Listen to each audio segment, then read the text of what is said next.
जय हिंद दोस्तों। अचानक कांग्रेस से जुड़ी एक बड़ी खबर सामने आती है। राहुल गांधी दिल्ली पुलिस थाने पहुंचते हैं, लेकिन क्यों पहुंचते हैं, क्या है विषय, पूरी खबर आपको बताएंगे विस्तार से। लेकिन पैलेट गन का मुद्दा उठा करके बैठे हैं राहुल गांधी।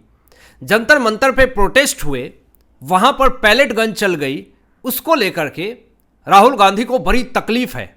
लेकिन झारखंड के अंदर हेमंत सोरेन की सरकार है, वहां पे पैलेट गन चला, छात्रों के ऊपर हमले हुए, लेकिन अभी तक विरोधियों और विपक्षियों ने, सीजेपी ने एक भी स्टेटमेंट तक नहीं दिया है। आप उनकी सुरक्षा की मांग को छोड़ दीजिए, एक बयान तक सामने नहीं आए हैं। लेकिन राहुल गांधी अचानक दिल्ली पुलिस थाने में पहुंचते हैं और एफआईआर दर्ज की मांग करने लगते हैं।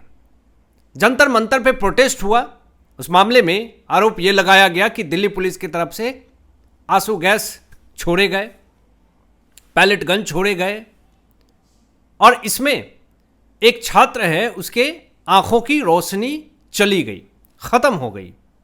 अब इसी को लेकर के राहुल गांधी 5 घंटे धरने पर बैठे थे और मांग कर रहे थे कि किसी भी तरीके से एफआईआर दर्ज हो जाए। लेकिन लोगों ने यहां पे मांग करनी शुरू कर दी कि राहुल गांधी जी, झारखंड के अंदर जिस तरीके से विद्यार्थियों के ऊपर आक्रोशित माहौल क्रिएट किया गया, वहां की प्रशासन ने, पुलिस ने किस तरीके से उनके गले को दाब करके उनको वहां से हटाने की कोशिश करी, और तेलंगाना के अंदर भी छात्रों के साथ बदतमीजी हुई, उन लोगों का क्या? उन लोगों के बारे में राहुल गांधी जी आप क्यों नहीं कुछ बोल रहे हैं? ये जनता सवाल पूछ रही है। इंटरनेट के ऊपर तरह तरह के दावे किए जा रहे हैं। जो घायल छात्र हैं, साहिल लोचब, बताया गया कि उसकी आंखों की रोशनी चली गई, पैलेट गन से वो घायल हो गया। राहुल गांधी की तरफ से पुलिस के ऊपर दबाव बनाए गए, धरने पर बैठे गए, और अंततः धमकी दी गई राहुल गांधी की तरफ से कि अगर एफआईआर नहीं होता है तो 6 महीने थाने के बाहर बैठा रहूंगा। यह धमकी दी राहुल गांधी ने, और उसके बाद राहुल गांधी की मांग को मान ली गई और दिल्ली पुलिस ने एफआईआर दर्ज कर ली। अंततः दोस्तों, साफ तौर पे यही आपको बता दूं कि राहुल गांधी ने एफआईआर दर्ज करने की मांग करी, दिल्ली पुलिस ने एफआईआर दर्ज कर ली। अब विरोधी और विपक्षी सामने आकर के ये नहीं कहेंगे कि भारत के अंदर लोकतंत्र बचा हुआ है, अब नहीं कहेंगे कि लोकतंत्र की हत्या नहीं हुई। इनके कहने पे एफआईआर दर्ज हो गया। सिर्फ और सिर्फ सरकार को टारगेट करना बहुत आसान होता है और सिस्टम के ऊपर सवाल खड़े करना बहुत आसान होता है, लेकिन जब आपके मन मर्जी काम हो जाए तो वहां पे आप चुपचाप कान में तेल डाल करके निकल जाएंगे। सिस्टम की तारीफ नहीं करेंगे कि हमारी मांग हुई और एफआईआर दर्ज हुआ। बिल्कुल वही सीन हो गया। जब कोर्ट आपके समर्थन में फैसले देता है तो जस्टिस अच्छे हैं, वकील अच्छे हैं, जज साहब अच्छे हैं। अगर आपके फेवर में फैसले नहीं आए तो आप जज ही बदलवा दें, जज बदलवाने की मांग करें, सिस्टम में लापरवाही कहें, संविधान खतरे में है, लोकतंत्र खतरे में है। बिल्कुल वही सीन हो गया। अभी देखिए, यहां पे राहुल गांधी थाने के अंदर पुलिस अधिकारियों से जाकर के मिले, और वो वीडियो भी बड़ी तेजी से सोशल मीडिया पे वायरल हुआ। अब थाने के अंदर गृह मंत्री अमित शाह जी की तस्वीर लगी थी। राहुल गांधी ने पुलिस से सवाल पूछा कि क्या अमित शाह जी यहां के इंचार्ज हैं? लेकिन यह सवाल तो पूछा राहुल गांधी जी ने, पुलिसकर्मी ने राहुल गांधी की तरफ देखा तक नहीं, सवाल का जवाब तक नहीं दिया, कुछ बोला ही नहीं, भाव तक नहीं दिया। अब इससे यही कयास लगाए जा रहे हैं कि देखिए, राहुल गांधी की छवि बिल्कुल वैसी है, उनके बात को कोई इंपॉर्टेंट नहीं ले रहा। पुलिसकर्मी से सवाल तो इन्होंने पूछा, लेकिन पुलिसकर्मी ने कोई जवाब ही नहीं दिया। अब इंटरनेट के ऊपर इनकी ही फजीयत हो रही है। उसके बाद राहुल गांधी ने यह भी कहा पुलिसकर्मी से कि क्या यह विभाग अमित शाह जी चलाते हैं? उनकी फोटो लगी हुई थी, बस इसलिए राहुल गांधी ने अमित शाह जी को टारगेट किया और कहा कि क्या अमित शाह जी ये विभाग चलाते हैं? अब ये सवाल सोशल मीडिया के ऊपर तेजी से वायरल होने लगे। अब बीजेपी नेता तजिंदर बग्गा जी ने राहुल गांधी के ऊपर तंज कसा और कहा कि अगर ऐसी बात है कि अगर अमित शाह जी की फोटो लगी हुई है तो इस लॉजिक से दिल्ली के इंदिरा गांधी हवाई अड्डे को इंदिरा गांधी चलाती हैं क्या? इस तरीके की खबरें, इस तरह के तंज, वार पलटवार, राजनीति, वाद विवाद जो है वो शुरू हो गया। अब एक तरफ फजीहत तो हो रही है कांग्रेस पार्टी की, और दूसरी तरफ ये कॉकरोच जो है अपनी गलतियों के कारण और कांग्रेस पार्टी की फजीहत करवा रहे हैं। खबर आई कि कर्नाटक में 8,000, तेलंगाना में 5,000 से ज्यादा स्कूलों में सिर्फ एक शिक्षक है। सिर्फ एक स्कूल में एक शिक्षक, यानी ऐसे ऐसे 8,000 कर्नाटक में स्कूल हैं, तेलंगाना में 5,000 स्कूल हैं। और कर्नाटक में भी, तेलंगाना में भी कांग्रेस की सरकार है, रेवंत रेड्डी की, डीके शिव कुमार की सरकार है।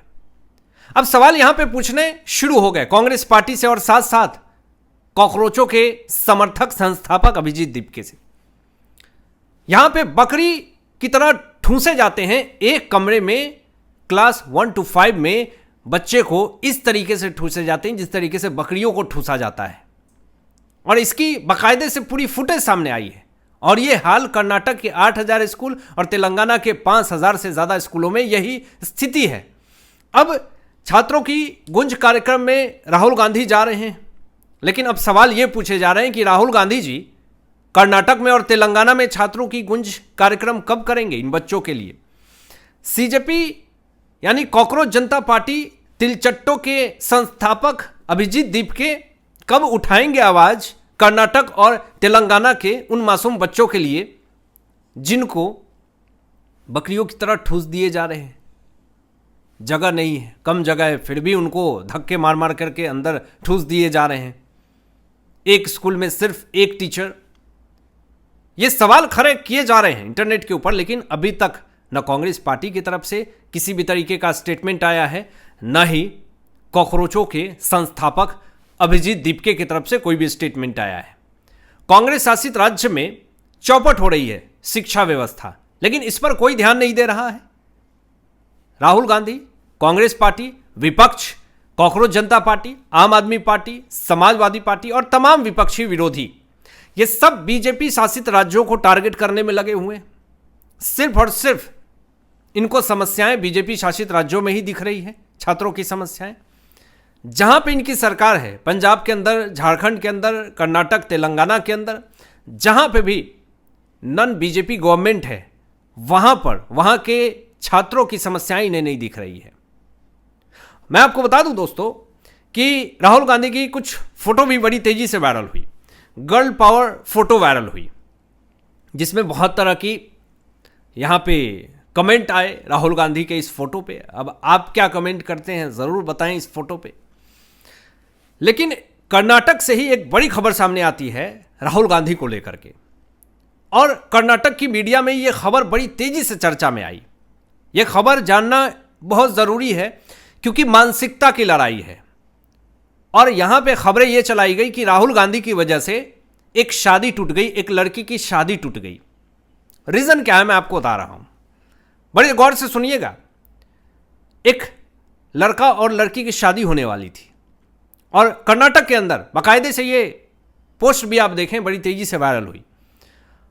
लड़के ने पसंद कर लिया लड़की को और फिर दोनों में कुछ दिन तक बातचीत हुई और लड़की जो है उस लड़के के सोशल मीडिया हैंडल पे जाती है और उस लड़के ने अपने बायो में लिख रखा था कि मैं राहुल गांधी का बहुत बड़ा फ़ैन हूँ, मैं उनको आइडल मानता हूँ।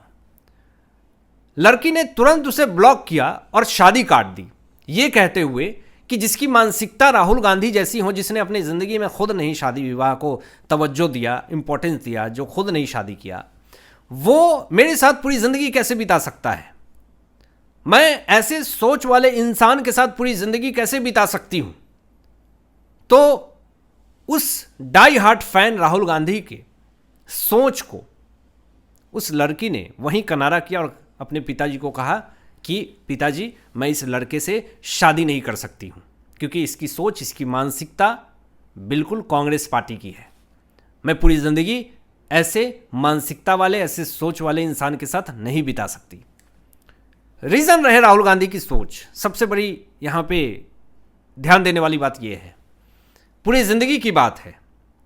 अब यहां पे बातें यही चलने लगी कि एक लड़की सिर्फ इसलिए शादी काट देती है कि वो राहुल गांधी का फैन है, तो ये पूरा देश कैसे झेलेगा राहुल गांधी को जब वो एक पीएम बनने का स्वप्न देख रहे हैं। तो बहुत तरह की बातें, बहुत तरह की चर्चाएं इंटरनेट के ऊपर उठने लगी, लोग तरह तरह के दावे करने लगे।